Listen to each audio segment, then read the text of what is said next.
Bienvenidos a Epígrafe, una sección de cápsulas literarias donde compartimos datos curiosos del mundo de las letras.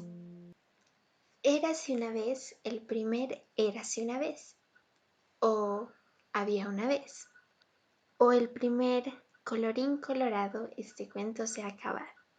¿Alguna vez se han preguntado de dónde vienen todas estas fórmulas con las que muchos cuentos, especialmente infantiles, comienzan y terminan? La respuesta a esta pregunta reposa en la tradición oral de contar cuentos. Muchas sociedades, desde tiempos muy antiguos, transmitían sus saberes y su literatura por medio de la oralidad, más que de la escritura, que vino mucho después. Esto significa que la oralidad fue la primera forma de pasar los cuentos y contar cuentos fue la primera forma de literatura. Esta transmisión oral tenía muchas herramientas y elementos que se utilizaban para términos de memoria, de llamar la atención de aquellos que estaban escuchando y de hacerles saber que estaban escuchando justamente un cuento y tal vez no la realidad.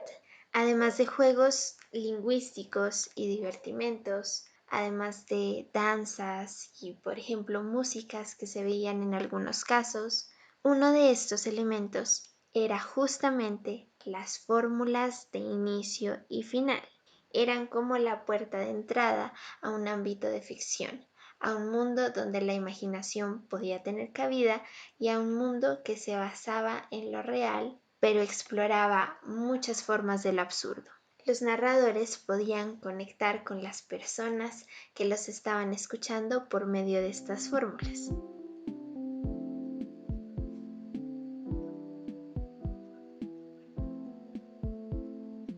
Algunos teóricos del tema dicen que la primera persona en utilizar el Érase una vez fue Charles Perrault en 1697. Sin embargo, ya sabemos que venía esto de una tradición oral que traía sus propios elementos, y Charles Perrault solamente fue la primera persona en escribir el Érase una vez. Estas fórmulas que fueron utilizadas por Perrault se encontraron primero en su libro Los cuentos de Mama Oca, y asimismo se comenzaron a encontrar en otras recopilaciones de cuentos como Cuentos para los niños y el hogar de los hermanos Grimm.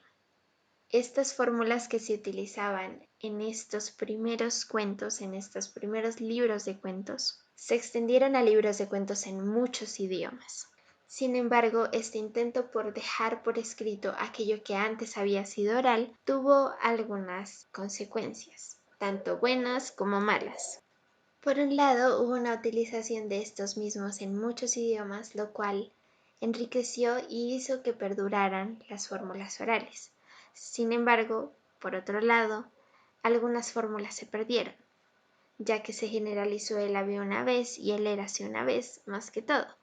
Pero fórmulas como una vez era, esta vez era vez que, dicen que había, esto venía a ser, vivían una vez, o por ejemplo fórmulas como cuentan los que lo vieron, o en los tiempos de, cuando los animales hablaban en un lugar muy lejano, en cierto pueblo.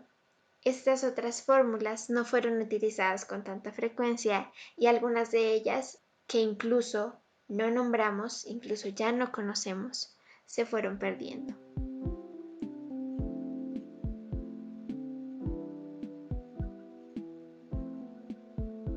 ¿Conocían ustedes el origen de la había una vez? ¿Cuántos libros habremos leído? ¿Cuántos cuentos habremos leído sin saber de dónde venía este Érase una vez? ¿Cuáles creen ustedes que son los nuevos Había una vez y Érase una vez? ¿Las fórmulas contemporáneas? ¿Creen ustedes que existen? Yo soy Dani y esto fue Epígrafe, de Lexeia, palabras en griego.